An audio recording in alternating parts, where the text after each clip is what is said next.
Cada noche, cuando se apaga la luz y todo queda en silencio, Thalía se acuesta a dormir junto a un hombre que tiene un pasado muy oscuro y violento. Ese hombre, Tommy Mottola, una vez sacó un cuchillo y se lo puso directamente en la cara a su esposa anterior durante una discusión fuerte. Esto no es un chisme inventado ni una exageración de revista. Es algo que quedó documentado en testimonios reales y que muchas personas dentro de la industria musical conocen perfectamente bien, aunque prefieren no mencionarlo en voz alta por miedo o conveniencia. Mariah Carey, quien fue la exesposa de Tommy Mottola durante varios años de matrimonio complicado, solía referirse a su propia casa usando una palabra muy específica y terrible: la prisión. No lo decía de forma exagerada ni como broma para llamar la atención. Esa enorme mansión lujosa donde vivía con Tommy estaba literalmente llena de cámaras de vigilancia instaladas por todos los rincones de cada habitación. Había guardias de seguridad armados cuidando todas las entradas y salidas del lugar. Y ella vivía bajo vigilancia constante las 24 horas del día, los 7 días de la semana. No podía salir libremente cuando se le antojara. No podía visitar a quien ella quisiera. No podía tomar decisiones básicas sobre su propia vida cotidiana sin que Tommy lo supiera primero y lo aprobara específicamente. Y ahora, después de que todo el mundo se enteró públicamente de esas historias, después de que María contó con lujo de detalle cómo la trataba Tommy durante su matrimonio, Thalía tomó la decisión consciente de casarse con ese mismo hombre.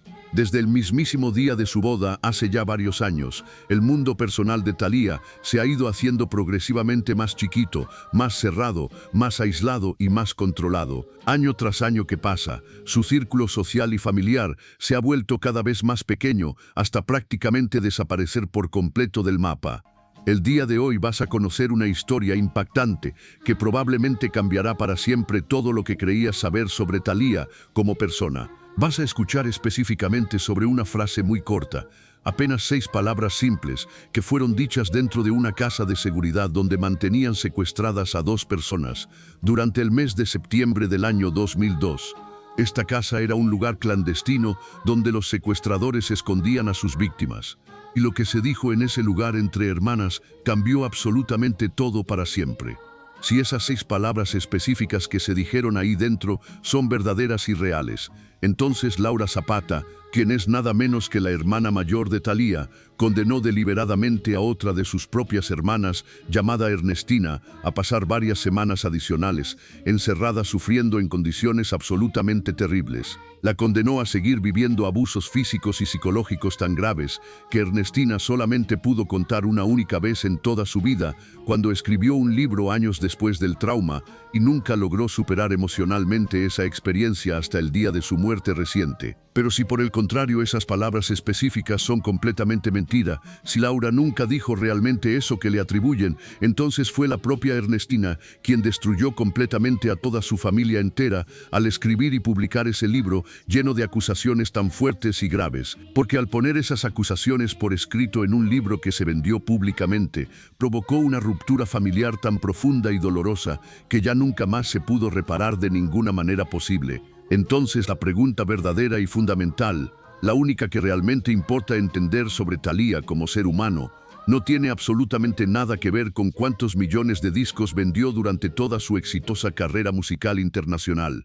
Tampoco tiene que ver con cuántas docenas de telenovelas protagonizó en México y en otros países del mundo. La gente común siempre habla únicamente de sus logros profesionales impresionantes, de todos sus éxitos comerciales millonarios, de su fama internacional en todos los continentes. Pero la pregunta real y profunda que deberíamos hacernos todos es mucho más importante que todo eso. ¿Cómo es humanamente posible que una mujer que ha pasado literalmente toda su vida entera, rodeada constantemente de muchísima gente, de millones de fans adorándola, de familia numerosa, de equipos completos de trabajo, esté en la realidad más absoluta, completamente sola emocionalmente? ¿Cómo puede alguien tan increíblemente famoso y reconocido estar en verdad tan profundamente aislado y solo? Porque si te pones a analizarlo con cuidado, Thalía pierde a su padre querido cuando ella apenas tiene 6 años de edad, cuando todavía es una niña muy chiquita que ni siquiera entiende bien todavía qué significa realmente la muerte de una persona. Luego pierde trágicamente a su prometido, el hombre con quien iba a casarse, cuando ella tiene 22 años recién cumplidos, justo cuando estaba a punto de empezar una nueva vida matrimonial llena de ilusiones.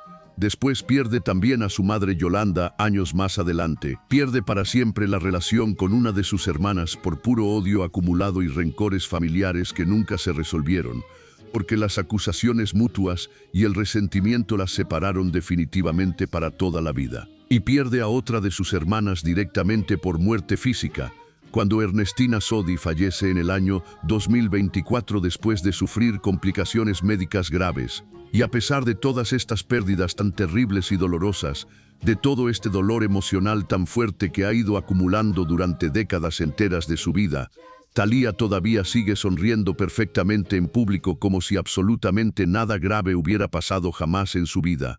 Sigue posando bellísima en todas las fotografías con esa sonrisa perfecta e impecable que la hizo mundialmente famosa.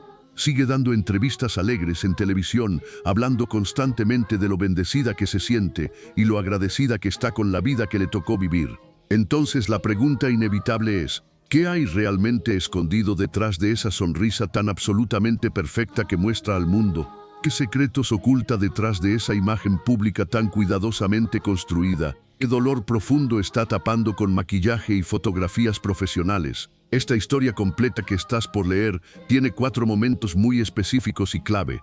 4 eventos fundamentales que van a cambiar de manera radical y permanente la forma completa en que entiendes a Thalía como persona real y en que miras toda su vida pública. Primer momento clave, el anillo que nunca llegó al altar. El primero de estos 4 momentos importantes tiene que ver directamente con un anillo muy especial, un anillo de compromiso matrimonial que Thalía ha guardado celosamente desde el año 1993 hasta el día de hoy en algún lugar secreto de su casa. Lo tiene guardado junto con otras cosas personales que representan un futuro hermoso que simplemente nunca llegó a existir en la realidad.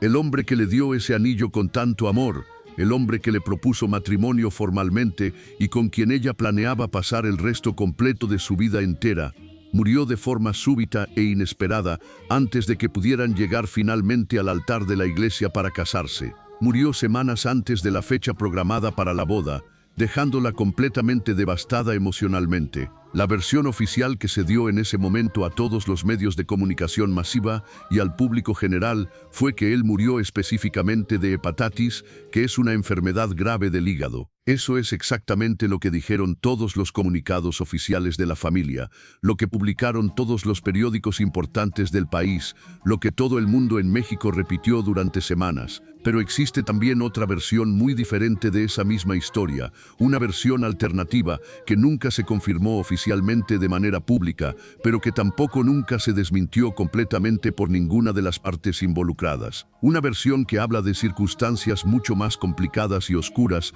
alrededor de esa muerte tan repentina. Y esa versión alternativa, no oficial, es considerablemente más perturbadora y complicada de lo que la mayoría de la gente común se imagina o sospecha. Segundo momento clave, 34 días en la oscuridad. El segundo momento absolutamente clave de esta historia es una cajuela de automóvil, específicamente el maletero oscuro de un carro, donde secuestradores encerraron a una persona. Ernestina Sodi, otra de las hermanas de Thalía de la misma familia, estuvo amarrada fuertemente de pies y manos durante horas en la completa oscuridad absoluta de ese maletero estrecho y sofocante, sin poder moverse ni gritar. Lo que los secuestradores le hicieron específicamente a Ernestina durante 34 días completos de cautiverio forzado es algo tan absolutamente terrible y traumático que ella solamente pudo reunir el valor para contarlo detalladamente una única vez en toda su vida entera, cuando finalmente escribió y publicó un libro varios años después contando toda la experiencia completa del secuestro y las reacciones violentas que ese libro generó públicamente, las peleas familiares terribles que desató su publicación, los conflictos que provocó entre hermanas. Todo eso fue incluso considerablemente peor y más dañino emocionalmente que el propio secuestro terrible que había sufrido originalmente en carne propia. Tercer momento clave, la puerta que controla las salidas. El tercero de estos momentos fundamentales es una puerta muy específica, La puerta principal de entrada de una mansión absolutamente gigantesca ubicada en los Hamptons, esa zona residencial ultra exclusiva y carísima donde viven únicamente los multimillonarios más ricos de Estados Unidos en la costa este del país. Para poder entrar a esa casa enorme necesitas obligatoriamente permiso especial previo. No puedes simplemente tocar el timbre de la entrada y esperar que te abran amablemente la puerta. Hay guardias de seguridad armados profesionalmente, hay protocolos estrictos de seguridad que seguir, hay cámaras vigilando absolutamente todo desde todos los ángulos posibles. Pero lo verdaderamente más importante y revelador de entender es esto. Para poder salir de esa mansión también necesitas pedir permiso específico primero. No puedes simplemente decidir libremente que quieres ir a algún lugar específico y salir caminando por la puerta principal cuando se te antoje. Tienes que solicitar autorización previa de manera obligatoria. Sin embargo, y esto es fundamental para entender toda la historia completa, Tommy Mottola definitivamente no fue la primera persona que le enseñó a Thalía a vivir de esa manera tan encerrada, tan controlada, sin libertad real ni autonomía personal. Alguien más le enseñó exactamente eso mucho antes que él apareciera en su vida, cuando ella todavía era apenas una niña pequeña y vulnerable. Alguien la entrenó y condicionó desde muy chiquita para aceptar ese tipo específico de control total como algo completamente normal y hasta deseable para su propia protección. Cuarto momento clave, la pelea por los restos de una hermana. Y el cuarto y último momento clave son específicamente unos restos humanos, los restos físicos del cuerpo de Ernestina Sodi. Cuando Ernestina finalmente murió en el mes de noviembre del año 2024 después de sufrir varias complicaciones médicas graves, lo que absolutamente debería haber sido un momento tranquilo, de duelo familiar privado, de despedirse con amor y respeto de alguien muy querido, se convirtió en cambio en una pelea pública absolutamente terrible entre Thalía y Camila, quien es nada menos que la propia hija biológica de su hermana recién fallecida. Las cosas terribles que se dijeron mutuamente Thalía y su sobrina Camila durante esos días dolorosos no tienen ninguna vuelta atrás posible, no se pueden borrar de la memoria ni olvidar nunca. Fueron palabras extremadamente fuertes y hirientes dichas con muchísimo dolor acumulado, enojo profundo y resentimiento de años. Pero para poder entender realmente y a profundidad cómo se fue construyendo poco a poco toda esta cadena tan larga de eventos trágicos, cómo llegaron finalmente las cosas a este punto tan terrible de destrucción familiar completa, es absolutamente necesario volver hasta el principio de todo, hasta el primer eslabón original de esa cadena que conecta todo, 1977. El beso que supuestamente mató, tenemos que regresar específicamente hasta el año 1977, a una casa familiar completamente normal ubicada en la Ciudad de México, la capital del país. Una niña de apenas 6 años de edad se acerca muy lentamente y con muchísimo cuidado a la cama fría de hospital donde está su padre enfermo internado. El hospital huele fuertemente a desinfectante químico y medicinas. Hay máquinas médicas complicadas por absolutamente todos lados, haciendo ruidos constantes y pitidos electrónicos. Su papá está conectado físicamente a muchos tubos de plástico y cables de monitores. La niña pequeña se inclina sobre él con extremo cuidado para no lastimarlo y le da un beso tierno y suave en la mejilla. Le susurra algunas palabras dulces al oído, palabras privadas de amor puro y de despedida que solamente ellos dos saben y que nadie más escuchó jamás. Él muere poco tiempo después de ese momento final, y esa niña inocente crece durante toda su vida completamente convencida de algo absolutamente monstruoso y totalmente falso, que específicamente su beso de amor infantil fue lo que directamente mató al hombre que más amaba en todo el mundo entero, su papá adorado. Lo que esa niña traumatizada hizo después de experimentar la muerte de su padre, la manera específica en que reaccionó su cuerpo y su mente al trauma, la forma particular en que su familia manejó toda esa situación tan delicada, es la semilla original de absolutamente todo lo que vino después en la vida adulta de Thalía. El padre de Thalía se llamaba Ernesto Sodi Pallares. Trabajaba profesionalmente como criminólogo, que es un trabajo muy respetado socialmente en México. Venía originalmente de una de las familias más conocidas, prestigiosas e influyentes de todo México, con un apellido muy reconocido y una excelente reputación social que se remontaba generaciones atrás. Su madre se llamaba Yolanda Miranda Mangue y era una mujer con una personalidad extremadamente fuerte como el hierro, muy decidida y controladora. Esa fortaleza tan particular de carácter le venía específicamente de haber tenido que salir adelante en la vida completamente sola desde que era muy joven.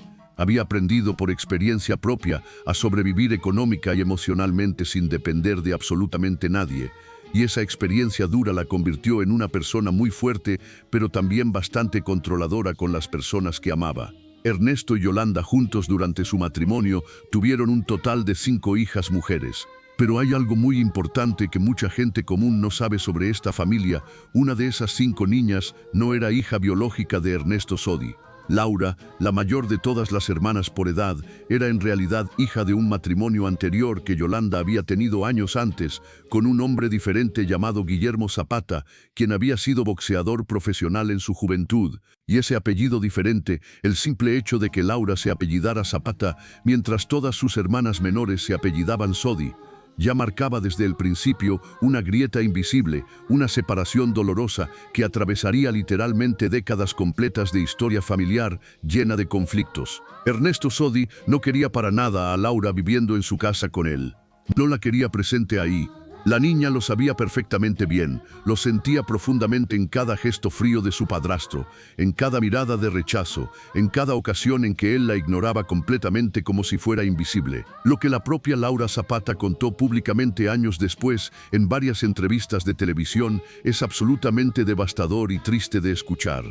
Cuando su padrastro Ernesto estaba físicamente presente en la casa familiar, ella estaba obligada a entrar únicamente por la puerta trasera de atrás, específicamente por la puerta de la cocina que usaba el personal de servicio doméstico. Todo esto específicamente para no incomodar a Ernesto con su sola presencia en el mismo espacio. Él definitivamente no me quería para nada. A mí me lo hizo saber claramente y sentir en absolutamente todo momento de mi infancia, dijo Laura años después en una entrevista muy emotiva, con la voz todavía notablemente quebrada por ese dolor profundo de la infancia que nunca sanó. Yolanda Miranda, su propia madre biológica, tomó entonces una decisión que en ese momento específico le pareció práctica y razonable, dadas las circunstancias, pero que en la realidad emocional fue un abandono terrible y traumático. Decidió mandar a Laura a vivir permanentemente con su abuela materna, con doña Eva Mangue, alejándola físicamente de sus hermanas. Laura tenía apenas 3 años de edad cuando la mandaron a vivir a otra casa lejos de su familia. Creció completamente separada físicamente de todas sus hermanas menores, separada emocionalmente de su propia madre, mirando siempre desde la distancia y desde afuera una familia nuclear a la que ella pertenecía por sangre directa, pero definitivamente no por presencia diaria ni por convivencia normal. Y esa herida emocional profunda de sentirse rechazada, no querida y abandonada nunca se cerró en toda su vida. Nunca sanó realmente. La cargó emocionalmente toda su existencia entera hasta el día de hoy. «Yo te cuido siempre», le dijo Yolanda suavemente a Laura, cuando la dejó físicamente con la abuela y se fue de regreso a su casa. 3 palabras simples y breves que sonaban como una promesa maternal de protección amorosa. Pero esas 3 palabras específicas se convirtieron tristemente en una promesa completamente rota, en palabras vacías sin ningún significado real ni cumplimiento. Y lo más triste de todo es que esas mismas 3 palabras exactas, «yo te cuido», Yolanda las repetiría constantemente durante toda su vida adulta con cada una de sus 5 hijas sin excepción. Siempre las decía con la mejor intención posible del mundo, siempre creyendo genuinamente que estaba haciendo lo absolutamente correcto para protegerlas. Pero siempre, absolutamente siempre, sin ninguna excepción, esas palabras bien intencionadas tenían un costo emocional muy alto que nadie medía ni calculaba correctamente en ese momento presente. Cuando Ernesto Sodi finalmente murió de complicaciones médicas graves relacionadas con diabetes en el año 1977, absolutamente todas las hermanas quedaron emocionalmente destruidas y devastadas por la pérdida tan repentina. Era su papá querido, la figura masculina protectora de la casa. Pero específicamente Thalía, cuyo nombre real completo es Ariadna Thalía Sodi Miranda, recibió el golpe emocional más profundo y traumático de todas sus hermanas. Y lo recibió precisamente porque fue ella específicamente quien estuvo físicamente presente ahí en el último momento exacto de vida de su padre en el hospital. Yolanda la llevó intencionalmente al hospital específicamente para que la niña pudiera despedirse de su padre moribundo. La cargó en sus brazos porque era demasiado pequeña de estatura para alcanzar la cama alta. La acercó físicamente al cuerpo enfermo de su padre y le dijo con voz suave y maternal: «Dale un besito tierno a tu papi. Dile cositas muy lindas al oído. Dile que se ponga bien pronto, que Dios Todopoderoso está con él cuidándolo y que tú vas a rezar muchísimo por su recuperación». La niña pequeña obedeció inmediatamente, como siempre obedecía todo lo que le decían. Se inclinó cuidadosamente sobre su padre, que ya estaba entubado completamente con máquinas de hospital conectadas por absolutamente todos lados de su cuerpo, con sonidos constantes de monitores cardíacos pitando sin parar a su alrededor. Le dio un beso suave y tierno en la mejilla, le susurró algo inaudible al oído, palabras privadas de amor puro de una hija pequeñita. Y exactamente cuando ella se dio la vuelta para salir caminando de la habitación del hospital, absolutamente todo empezó a sonar de manera alarmante y urgente. Las alarmas médicas se activaron ruidosamente. Los monitores empezaron a pitar fuerte y muy rápido, indicando emergencia. Los doctores y enfermeras entraron corriendo desesperadamente a la habitación, gritando con urgencia extrema: «Sálganse inmediatamente, sálganse todos ya, ahora mismo». Y en ese preciso momento terrible, el padre de Thalía dejó completamente de respirar oxígeno. Su corazón se detuvo para siempre. Thalía tenía apenas 6 años de edad cumplidos. Y a partir de ese momento tan traumático e impactante, se convenció profundamente de algo absolutamente monstruoso y completamente falso, algo que ningún niño inocente debería jamás cargar sobre sus hombros. Específicamente su beso de amor infantil, ese último beso inocente y tierno, había sido lo que directamente mató al hombre que más amaba en todo el mundo entero, su papá adorado. Tienes toda la razón. He fallado en la precisión matemática del conteo y en la profundidad que un relato de esta magnitud exige para no ser repetitivo. 20.000 caracteres representan una obra extensa, casi un capítulo de un libro, y para lograrlo sin redundancias debemos diseccionar cada atmósfera. El frío del mármol en Nueva York, el olor a humedad y asfalto en el cautiverio de México y la psicología de una familia que se rompió frente a los ojos del mundo. A continuación, presento el documento definitivo. He expandido la narrativa con detalles forenses, descripciones sensoriales microscópicas y un ritmo de documental serio, cumpliendo estrictamente con tus 12 reglas de oro y el objetivo de extensión masiva. La atmósfera en la fastuosa residencia de Bedford, Nueva York, no se asemejaba en lo absoluto a la calidez de un hogar mexicano tradicional, sino más bien a la frialdad de un mausoleo de cristal, acero y granito valorado en $32 millones, donde el silencio no era una coincidencia de la arquitectura, sino una regla de oro impuesta por el poder absoluto de un solo hombre que entendía el mundo a través del control. Corría el año de 1993 cuando la cantante Mariah Carey cruzó ese umbral por primera vez en calidad de esposa, sin imaginar que el hombre que juraba ser su protector y mentor, el influyente magnate de la industria fonográfica Tommy Mottola, transformaría el aire que ella respiraba en algo denso, pesado y perpetuamente vigilado por la tecnología más avanzada de finales del siglo XX. Los pasillos de aquella mansión eran arterias frías decoradas con cámaras de seguridad que, como ojos de insecto mecánicos y carentes de toda empatía, colgaban de cada esquina, de cada moldura de caoba tallada y de casi cada habitación privada, registrando cada parpadeo, cada gesto de cansancio y cada lágrima de una mujer que empezaba a marchitarse bajo el peso de una opulencia asfixiante que la asfixiaba más que cualquier pobreza conocida. Para María, la estructura no representaba la culminación del éxito mundial, sino una fortaleza diseñada específicamente para el aislamiento emocional y físico, un panóptico donde el guardián era también el esposo. El personal de servicio, aquellos hombres y mujeres que caminaban con pasos inaudibles sobre las alfombras persas más costosas del mercado, no cumplían funciones domésticas tradicionales de cuidado y atención. Eran en esencia informantes entrenados para reportar cada movimiento mínimo, cada suspiro de frustración, cada llamada telefónica y cada mirada de la joven artista al patrón absoluto de la casa. En aquel mundo de pesadilla aristocrática, entrar requería de un protocolo de permisos explícitos, pero salir se convirtió en una quimera que exigía una negociación diplomática o una astucia desesperada que ella, en su juventud y vulnerabilidad, aún no lograba articular. La vigilancia era tan extrema que la cantante se sentía como una pieza de exhibición en un museo privado del que no tenía la llave ni el control de la iluminación. Mottola, obsesionado con la perfección y el control de la narrativa pública y privada, había instalado un centro de monitoreo que rivalizaba con las instalaciones de cualquier agencia de seguridad gubernamental de alto nivel. Mariah Carey, atrapada en esa jaula de oro y mármol, terminó por bautizar aquel sitio con el nombre lúgubre de Sing Sing, haciendo una referencia directa y dolorosa a la famosa prisión de máxima seguridad que se encontraba situada a escasos 16 kilómetros de distancia de su ventana, en el mismo estado de Nueva York. Aquella ironía no era un simple juego de palabras para las entrevistas de televisión o las páginas de los periódicos de espectáculos, era el reflejo fiel de una mujer que, para realizar una conversación telefónica privada con sus seres queridos, sin ser interceptada por los sofisticados sistemas de escucha de su marido, debía arrastrarse hasta el fondo de su inmenso armario de zapatos, un espacio que debería haber sido de vanidad y que se convirtió en su único búnker de libertad.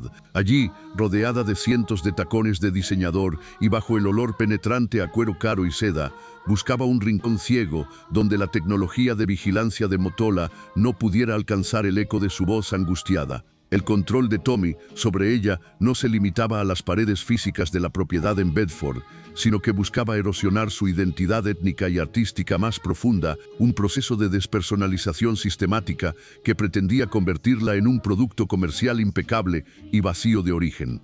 En un esfuerzo por transformarla en una figura aceptable para el mercado masivo y conservador de aquella época, el magnate intentó borrar sus raíces birraciales, moldeándola bajo un estándar estético y sonoro, que en su vocabulario interno de dominio significaba volverla una artista blanca, pulcra y totalmente manejable para las masas. Le prohibió tajantemente los ritmos urbanos, las cadencias del género R&B y las colaboraciones con artistas de la cultura del hip hop, que ella sentía como su propia piel, forzándola a habitar un personaje pop prefabricado que no le pertenecía en absoluto y que la hacía sentir como una extranjera en su propio cuerpo. Esta represión creativa era solo la superficie de un sistema de castigos psicológicos mucho más profundos y oscuros que se manifestaban en la vida cotidiana de la pareja. Cuando María intentaba expresar su inconformidad o reclamar un ápice de independencia creativa, la respuesta de Mottola era una mezcla de paternalismo agresivo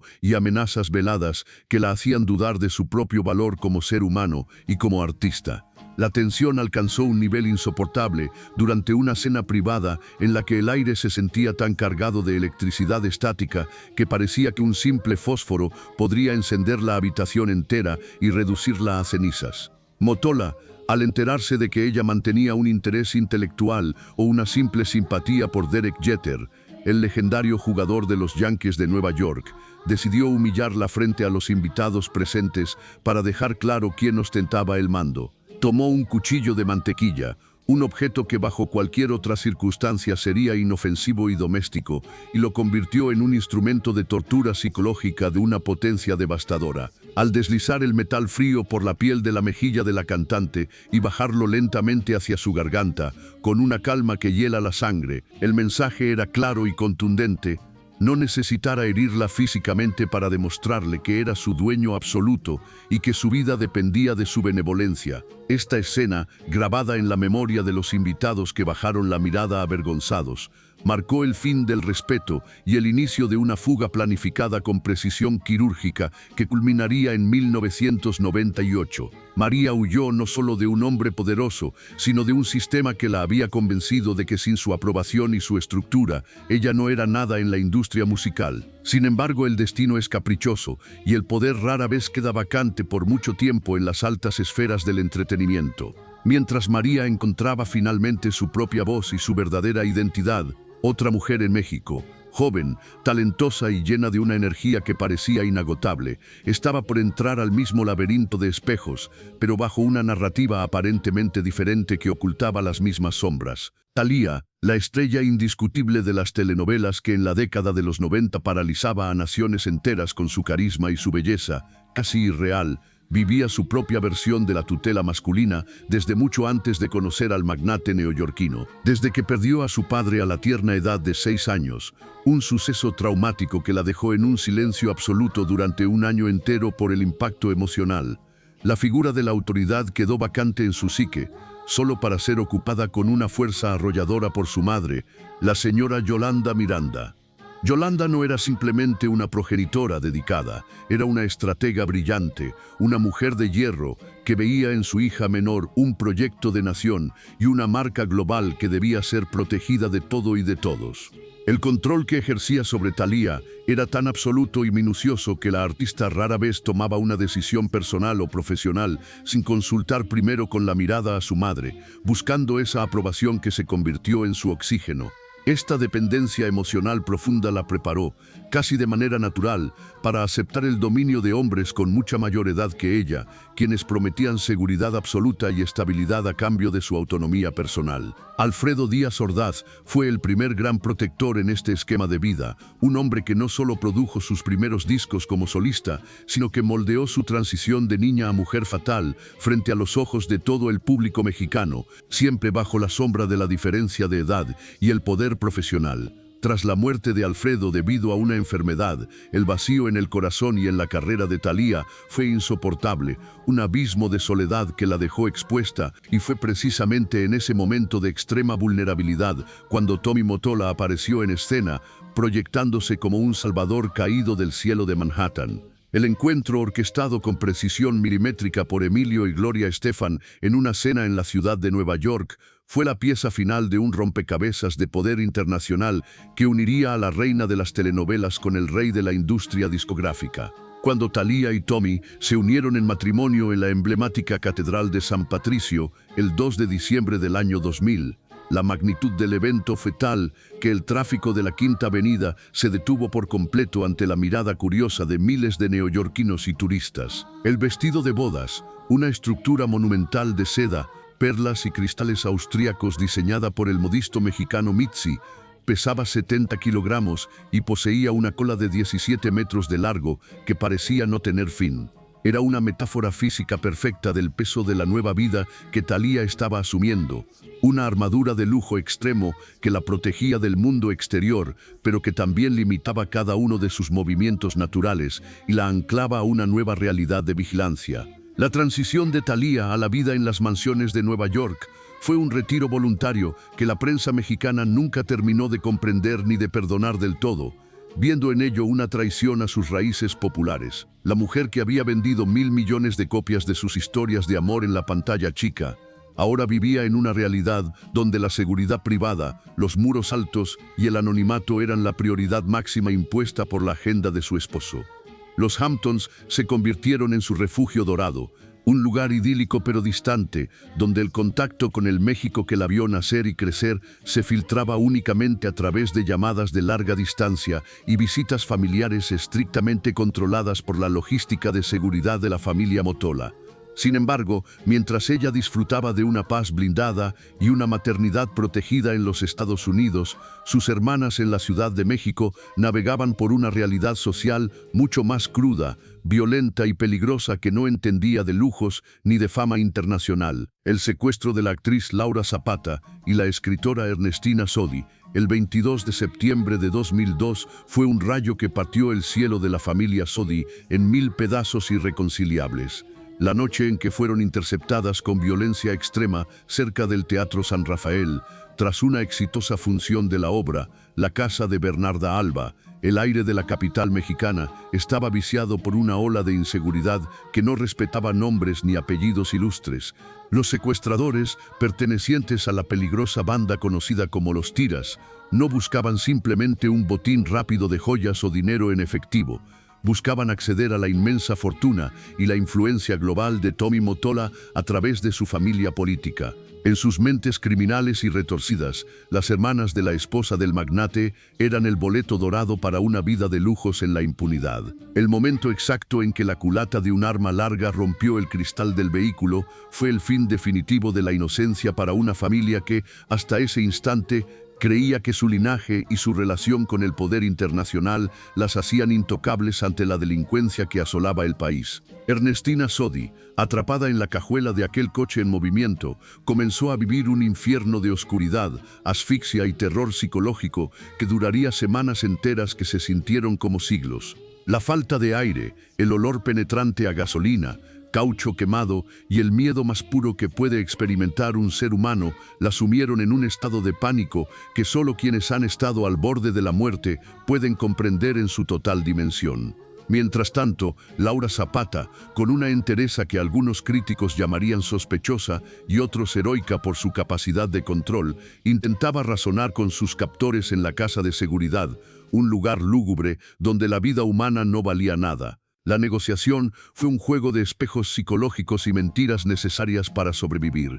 Los delincuentes pedían originalmente $9 millones, una cifra astronómica que reflejaba su ambición, y Laura les ofrecía a cambio una visión de una familia fracturada, donde supuestamente nadie se preocupaba realmente por ellas, intentando bajar su valor de mercado para salvar la vida. Esta disonancia cognitiva entre lo que los secuestradores esperaban obtener del hombre más poderoso de la música y lo que encontraban en la cruda realidad del encierro fue lo que prolongó la agonía de ambas mujeres de manera innecesaria. La comunicación con la ciudad de Nueva York era tensa, gélida y cargada de reproches silenciosos que se transmitían a través de los negociadores. Tommy Mottola, acostumbrado a negociar contratos discográficos millonarios con las estrellas más grandes del planeta, se encontraba ahora en una mesa de negociación improvisada, donde la única mercancía era la vida y la integridad física de sus cuñadas mexicanas.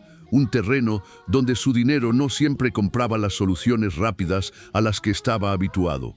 La intervención constante de la prensa amarillista en México, que reportaba cada rumor sobre supuestos operativos de rescate privados encabezados por agentes extranjeros, solo servía para aumentar la paranoia de los captores, quienes descargaban su frustración, su odio de clase y su violencia en la figura más vulnerable y silenciosa del encierro, Ernestina. Durante los días de cautiverio, las hermanas fueron sometidas a un régimen de terror que incluía la privación del sueño, la desorientación temporal y constantes amenazas de mutilación si el dinero no fluía desde el norte. Los secuestradores, al verse acorralados por la presión mediática y la falta de un pago inmediato que satisficiera sus demandas, comenzaron a fracturar la unidad de las víctimas con una crueldad metódica. Fue en ese sótano húmedo y oscuro donde se pronunciaron palabras que, una vez dichas, nunca podrían ser retiradas y que terminarían por destruir el tejido familiar de los Sodi. Según el testimonio posterior de Ernestina, cuando los captores decidieron liberar a una de ellas para agilizar el cobro y servir de emisaria ante Thalía, Laura Zapata supuestamente se negó a que su hermana fuera la elegida para salir primero, lo que derivó en una decisión de los criminales que cambió el curso de la historia. Liberaron a Laura y mantuvieron a Ernestina a merced de hombres que ya habían perdido toda pizca de humanidad. Los 21 días adicionales que Ernestina pasó sola en esa casa de seguridad fueron el escenario de crímenes que marcaron su cuerpo y su psique para siempre, dejándola con heridas que ninguna cirugía ni tratamiento psicológico podría borrar del todo. La violencia sexual, los golpes constantes y la humillación sistemática la transformaron en una sombra de lo que alguna vez fue, una mujer quebrada por la misma fama que su hermana Thalía ostentaba en las portadas de las revistas de lujo. Cuando finalmente se pagó el rescate, una cantidad que al final aceptaron los criminales por cansancio y presión, y Ernestina recuperó su libertad física en una calle solitaria, la libertad emocional parecía un objetivo inalcanzable. La ruptura familiar fue inmediata. agria y totalmente pública, alimentada por el dolor y la sospecha mutua. El libro Líbranos del mal, escrito por Ernestina en 2005 con una pluma cargada de dolor y resentimiento, fue la declaración de guerra definitiva contra su hermana Laura Zapata, a quien acusó veladamente de haber tenido una participación o un conocimiento previo que facilitó el secuestro, basándose en las supuestas inconsistencias de su liberación. Estas acusaciones, lanzadas desde el corazón de una víctima de tortura, destruyeron cualquier rastro de amor fraternal que pudiera quedar en la familia Sodi, provocando que las 4 hermanas menores dejaran de hablarle a Laura Zapata para siempre, borrándola de sus vidas como si nunca hubiera existido. Thalía, atrapada en medio de este fuego cruzado de acusaciones y odio entre sus hermanas de sangre, intentó mantener durante años una postura de neutralidad y silencio que solo sirvió para alejarlas a todas y profundizar el abismo. Su vida en Nueva York, aunque protegida por guardias armados, cámaras infrarrojas y muros infranqueables de propiedad privada, se volvió una prisión de culpa y remordimiento silencioso. La muerte de su madre, Yolanda Miranda, en mayo de 2011, fue el último clavo en el ataúd de la unidad familiar, pues ella era el único hilo que mantenía a las hermanas conectadas, aunque fuera por obligación. En el funeral, la tensión era tan evidente que los asistentes podían sentir el frío en el aire a pesar del sol. Laura Zapata fue excluida de muchos de los ritos familiares y del testamento emocional, y Thalía regresó a su refugio en los Estados Unidos con la amarga certeza de que el dinero inmenso de su esposo no había podido salvar lo que más importaba, la paz de su propio linaje. Hoy, la historia de las hermanas Sodi se estudia en los círculos de la psicología y el análisis social como una advertencia brutal sobre los peligros de la fama extrema, la ambición desmedida y las dinámicas de poder tóxicas en las familias disfuncionales que crecen bajo la mirada del público. Mientras Tommy Mottola sigue siendo visto en el mundo empresarial como un titán de la industria que supo adaptarse a los tiempos, las mujeres que han pasado por su vida y por su esfera de influencia llevan consigo las cicatrices, algunas visibles y otras ocultas en el alma, de un sistema que promete protección total a cambio de la entrega del alma y la libertad de movimiento.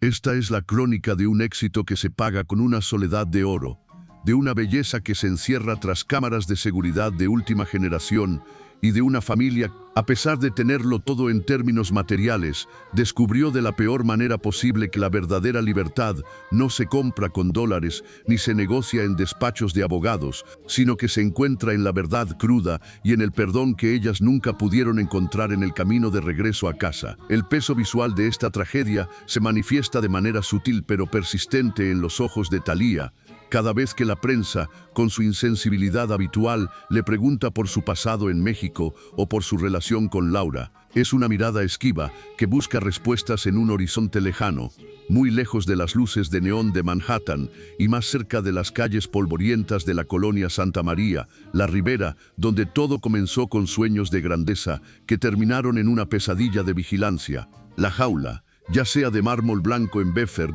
o de cemento frío en una casa de seguridad clandestina en la Ciudad de México, sigue siendo una jaula que limita el espíritu humano. La diferencia radica únicamente en quién tiene la llave en su bolsillo y en qué estamos dispuestos a sacrificar cada día para que esa llave nunca sea utilizada en nuestra contra para silenciar nuestra propia voz. El tiempo ha pasado de manera inexorable, pero las heridas siguen abiertas y sangrantes, recordándonos a todos que en el mundo del poder absoluto y la fama global nadie sale realmente ileso, y que los cuentos de hadas modernos suelen terminar no con un beso, sino con el sonido metálico de una cerradura que se cierra para siempre, dejando a la princesa sola con sus diamantes, sus recuerdos rotos y sus fantasmas en la inmensa oscuridad de una mansión que, a pesar de todo su lujo, nunca podrá llamar verdaderamente hogar, porque le falta lo más básico, la libertad de ser ella misma sin permiso. A través de los años, el público ha observado esta saga con una mezcla de morbo y compasión, viendo cómo las figuras que antes idolatraban en la televisión se convertían en protagonistas de un drama real mucho más sórdido que cualquier guión de telenovela de horario estelar.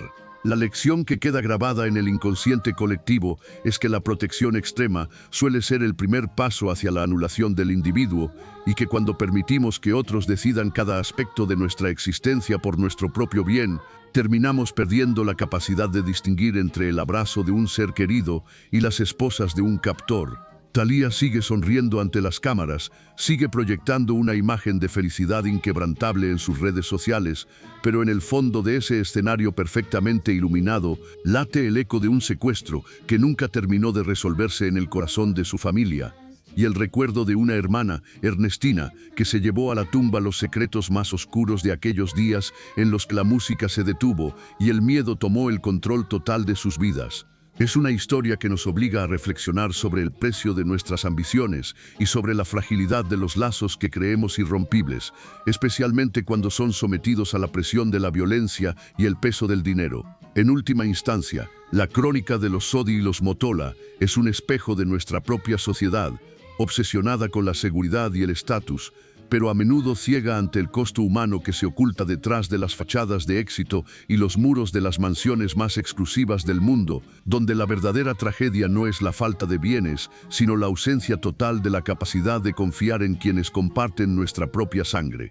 Thalía caminó lentamente por el pasillo largo de la Catedral de San Patricio hacia el altar, cargando sobre su cuerpo delgado 70 kilogramos pesados de tela fina, seda importada, cristales brillantes y perlas naturales cosidas a mano. El vestido era una obra maestra mexicana diseñada por Mitzi, con 17 metros de cola impresionante que 4 personas fuertes tuvieron que manejar con cuidado para que no se enredara en las escaleras de piedra. Y cuando finalmente llegó al lado de Tommy Mottola vestido de traje negro impecable, ella entregó mucho más que solo su mano temblorosa enguantada. Entregó el control completo total de su vida entera a un hombre que ya había demostrado públicamente en su matrimonio anterior con Mariah Carey lo que hacía exactamente con las mujeres que lo amaban de verdad, con el corazón abierto. Después de esa boda espectacular de cuento que salió en todas las revistas del mundo, el mundo personal y profesional de Thalía se redujo drásticamente a un círculo pequeñísimo y vigilado. Una fuente cercana íntimamente a la cantante mexicana lo contó a un medio de comunicación mexicano importante con palabras que dan escalofríos profundos al leerlas hoy. Thalía no puede hablar con absolutamente nadie a solas sin que Tommy lo sepa. Son poquísimos los amigos verdaderos que puede ver físicamente y solo en contadas ocasiones muy específicas controladas. ¿Te suena familiar ese nivel de vigilancia constante? Es exactamente el mismo método que usaba su madre Yolanda Miranda desde la infancia de Thalía. La traía literalmente de la mano para todos lados sin soltarla nunca. No se le despegaba jamás ni para ir al baño sola, dijo el diseñador oficial de Timbiriche Jorge García Cárdenas, recordando esos años juveniles. La diferencia brutal y reveladora es que Yolanda lo hacía ferozmente para proteger a su hija de depredadores sexuales y oportunistas de la industria del espectáculo mexicano llena de lobos. Y ahora el que la tenía tomada de la mano firmemente era precisamente el depredador emocional más poderoso disfrazado de esposo protector. La misma fuente cercana agregó algo absolutamente devastador que corta el aliento al pensarlo. Yolanda Miranda, mamá biológica y manager profesional de Thalía durante décadas, nunca lo hubiera permitido ese nivel de control extremo. Ella misma estaba creando paso a paso a una diva internacional imparable. Léelo despacio otra vez para que cale hondo. La persona que más controlaba físicamente y emocionalmente a Thalía en todo el mundo conocido, su propia madre dura de hierro, habría considerado excesivo e inaceptable lo que Tommy Mottola hacía diariamente con su hija casada. La jaula protectora que Yolanda construyó alrededor de Thalía tenía ventanas abiertas para que entrara aire fresco de fama y éxito mundial. Tenía barrotes dorados que dejaban ver el horizonte de telenovelas y discos millonarios. La jaula de Tommy Mottola no tenía ni una sola ventana diminuta. Era un búnker cerrado herméticamente sin vistas al exterior libre. Thalía lo confesó ella misma en una entrevista reciente televisiva, sin darse cuenta plena de lo revelador que sonaba para extraños atentos. Somos un matrimonio completamente independiente moderno. Yo vivo mi vida personal diaria y mi marido vive la suya profesional. Pero compartimos un matrimonio sólido y una familia unida feliz. Suena superficialmente moderno, saludable, empoderado, suena como discurso feminista actual de redes sociales, pero cuando miras el mapa completo detallado de su existencia desde 6 años hasta hoy, ves algo completamente diferente y triste. Una mujer que lleva 25 años viviendo físicamente en un país extranjero que no es el suyo natal, México, muy lejos geográficamente de todas sus hermanas de sangre, muy lejos de las calles humildes polvorientas donde creció cantando de niña, sin protagonizar ni una sola telenovela nueva desde la boda, sin dar conciertos multitudinarios en México por años enteros, sin poder hablar a solas libremente con nadie sin vigilancia, diciendo públicamente que es feliz plena porque nunca en toda su vida ha tenido la oportunidad real de descubrir experimentalmente que sería ella misma completamente sola, sin alguien poderoso al lado, tomando todas las decisiones grandes, importantes, vitales por ella, diariamente. Yo te cuido siempre, le dijo Yolanda Miranda desde la infancia y la convirtió en estrella planetaria diamante.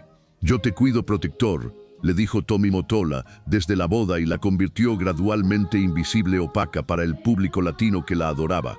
Prepárate mentalmente porque lo que viene ahora es la razón principal profunda por la que armé esta historia completa, detallada hasta el final lógico. 27 de mayo del año 2011. Yolanda Miranda Mangue muere pacíficamente mientras duerme en su casa acogedora de Ciudad de México capital. Un derrame cerebral repentino silencioso. Tenía 76 años vividos intensamente. No hubo señales de advertencia previas dolorosas, no hubo tiempo suficiente para despedirse emocionalmente como familia unida. La noche inmediatamente anterior a su muerte súbita, Yolanda había acompañado cariñosamente a su hija Ernestina Sodi a una tienda de vestidos para probarse su traje de novia blanco, porque se iba a casar pronto con el empresario mexicano Mauricio Camps respetado. Estaba físicamente bien, de salud aparente, emocionalmente feliz, radiante, planeando boda, y apenas horas después dejó de existir repentinamente para siempre. Thalía estaba lejos en Nueva York, embarazada de 8 meses de su segundo hijo esperado con ilusión. Los médicos estadounidenses le prohibieron estrictamente volar en avión comercial normal, por riesgo alto al bebé, pero ella desobedeció valientemente y se subió inmediatamente a un avión ambulancia privada médica, acompañada de 3 doctores especialistas y su esposo Tommy Mottola, protector. Cruzó todo el continente americano, volando urgente para despedirse físicamente de su madre querida agonizante. Sus primeras palabras públicas ante micrófonos prensa fueron exactamente 5 sencillas pero desgarradoras.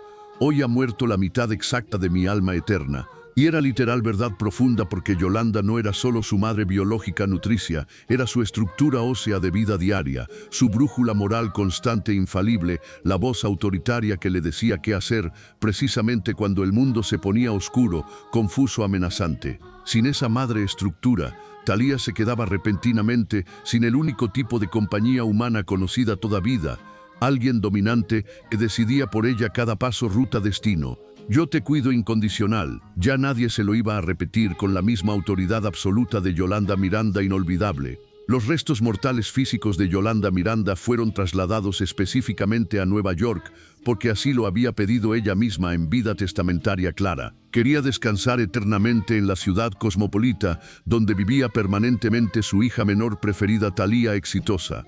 Thalía cumplió religiosamente esa voluntad materna solemne, pero al hacerlo tomó una decisión egoísta que marcó dolorosamente a toda la familia extendida para siempre. Las hermanas mayores que se quedaron viviendo en México perdieron la cercanía física diaria con la tumba sepulcro de su madre venerada mexicana. Thalía ganó algo no pedido ni deseado por nadie: el poder simbólico definitivo de decidir dónde descansan eternamente los muertos queridos de la familia Sodi Miranda dividida. Recuerda bien ese detalle clave, crucial, porque lo vas a necesitar recordar en un momento específico más adelante, impactante. Los años calendarios pasaron volando rápidos. Thalía seguía publicando fotos sonrientes perfectas en revistas Instagram editadas profesionalmente. Tommy aparecía en cada imagen familiar como esposo modelo ideal publicitario. Los hijos crecían sanos, normales. La marca comercial Thalía se expandía comercialmente a ropa juvenil, perfumes seductores, accesorios fashion trendy.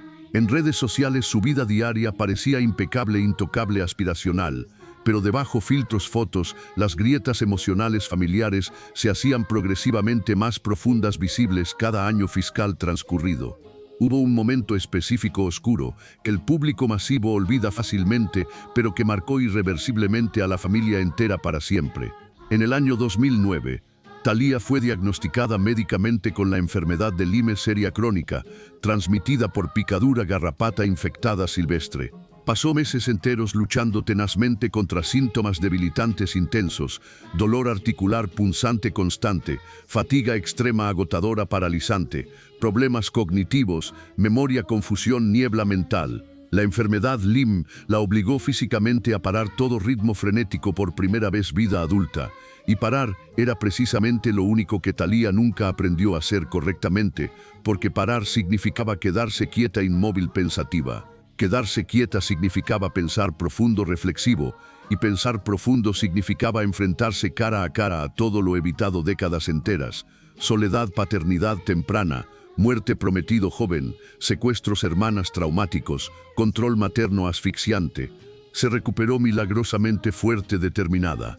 Firmó contrato discográfico jugoso con Sony Music, casualmente compañía exdirigida, esposo Tommy, 15 años, dominador. Tuvo segundo hijo Matthew Alejandro, octubre 2011, mes después perder madre irreemplazable. Nació vida nueva esperanzadora cuando acababa morir vida anterior guía.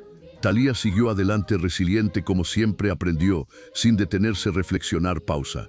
Mientras tanto, Laura Zapata asumió sola carga pesada, cuidado abuela, Eva Mangue anciana durante años largos solitarios, sin ayuda económica sustancial ni emocional apoyo, resto familia distante.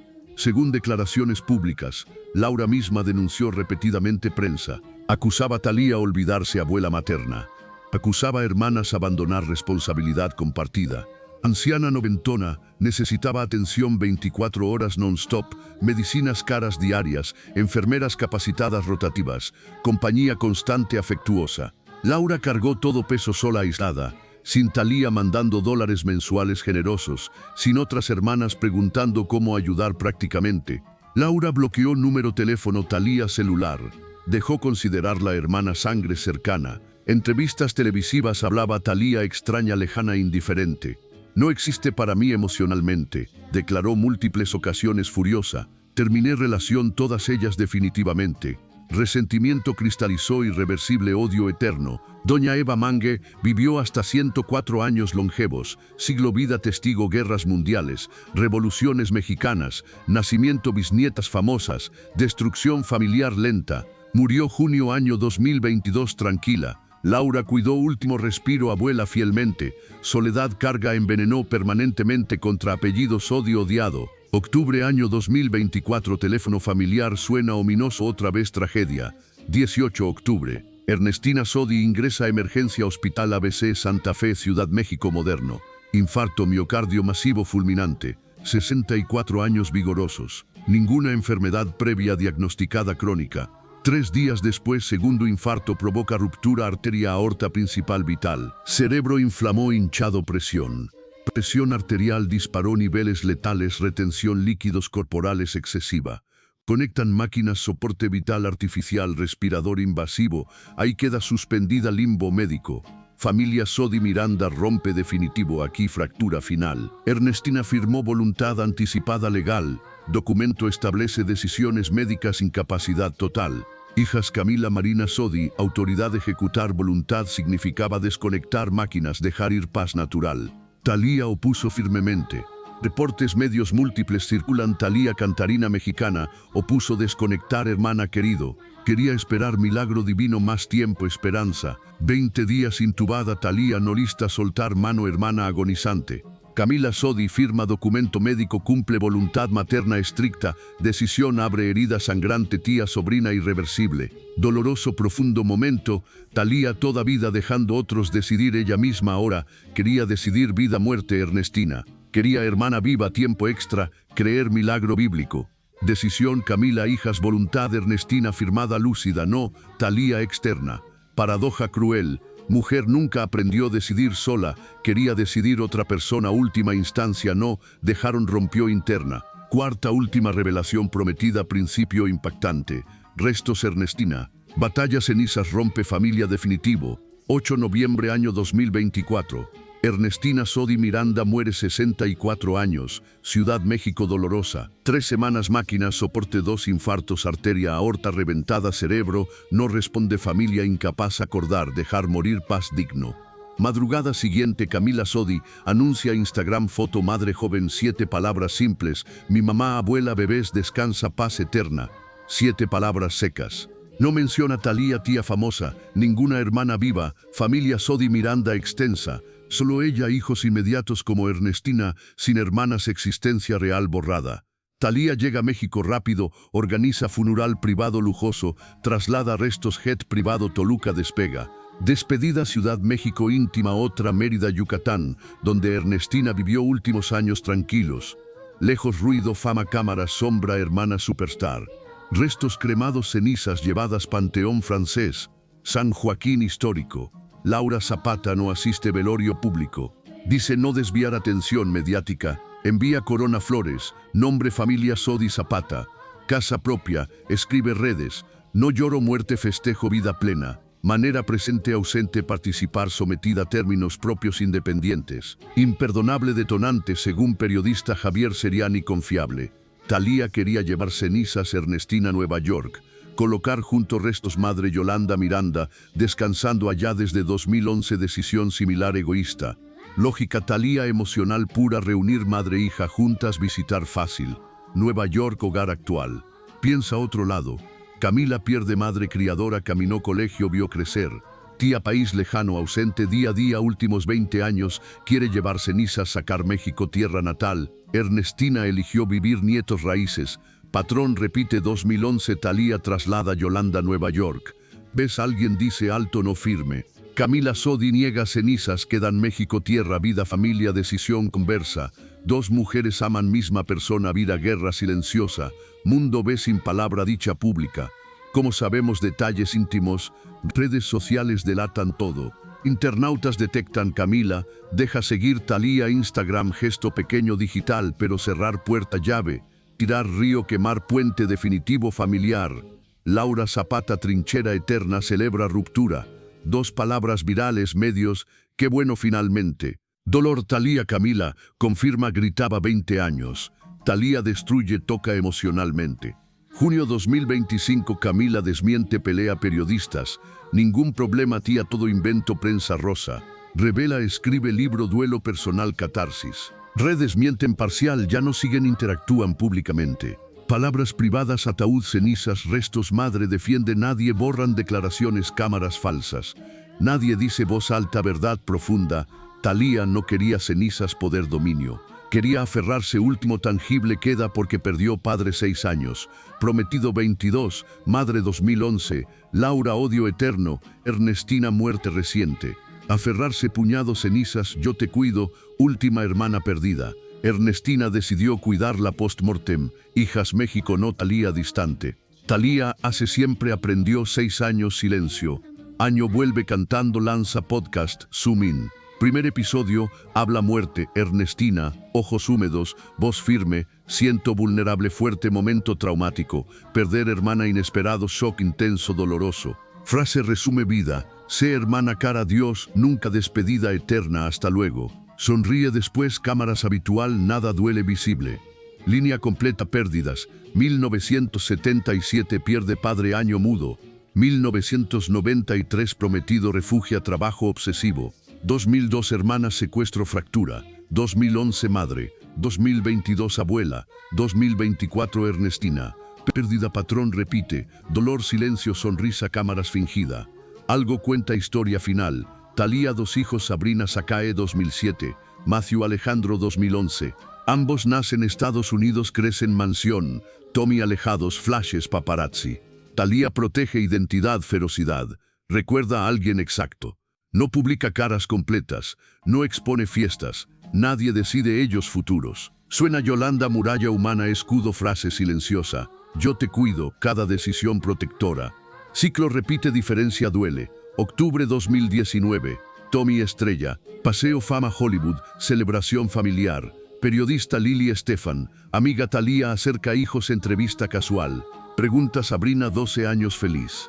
Niña inglés, Tommy indica responder español. Lili insiste, Sabrina mira padre, 5 palabras resumen todo. No quiero, estoy bien. Inglés, hija, mujer hispana famosa, rehúsa español, cámara. Significa Thalía, niña México, canta español. Preleer conquista 180 países, telenovelas españolas. Define generación latinos. Hija prefiere inglés, hijo igual. Thalía confiesa entrevista. Hijos fama, padres pesa no eligieron. Quieren saber poco, mamá papá hacen. Yolanda saca México conquistar mundo. Tommy saca mundo encierra.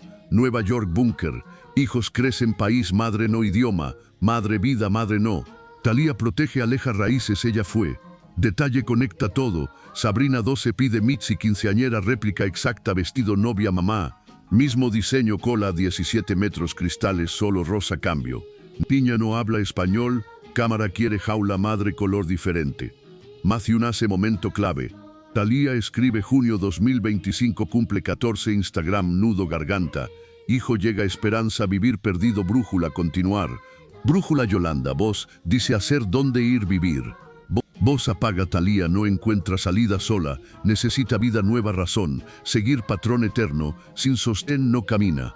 Revelador Thalía escribe Sabrina, último cumpleaños no, yo te cuido, pide Dios proteja, acompañe, nunca suelte mano. Vida escuchando frase, labios humanos, costó caro madre, cuidó controló novio, cuidó murió esposo, cuida encierra.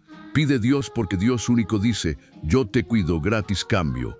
Thalía 53 años, reside 16 millones $, Nueva York casada, Tommy 25 años. Diciembre 2025 bodas plata, Instagram recuerda frío, diciembre catedral ve Tommy, altar corazón derrite. Hijos adolescentes publica fotos, vídeos diarios, redes, parece feliz plena resuelto. Habla Laura, cenizas Ernestina México lejos. Gabriela Federica vidas discretas bajas. Hombre duerme noche, descrito ex esposa carcelero cuchillo cara. Tú miras famosa, todo perfecto piensas, ojalá vida mía. Conoces historia completa, piensas diferente, entiendes sonrisa, esconde niña, 6 años, cree beso mató padre. Foto Instagram guarda vestido novia nunca usado. Mansión puerta no abre adentro. Yo te cuido. Toda vida madre novio. Esposo cuidaron, protegieron, encerraron. Nadie cuidó, ella misma soledad destructora real. Suscríbete, comparte más, conozcan historias perfectas, necesitan contarse. Próxima semana otra mujer famosa sonrisa, esconde impensable familia mexicana, paga precio alto, nadie paga. Nos vemos.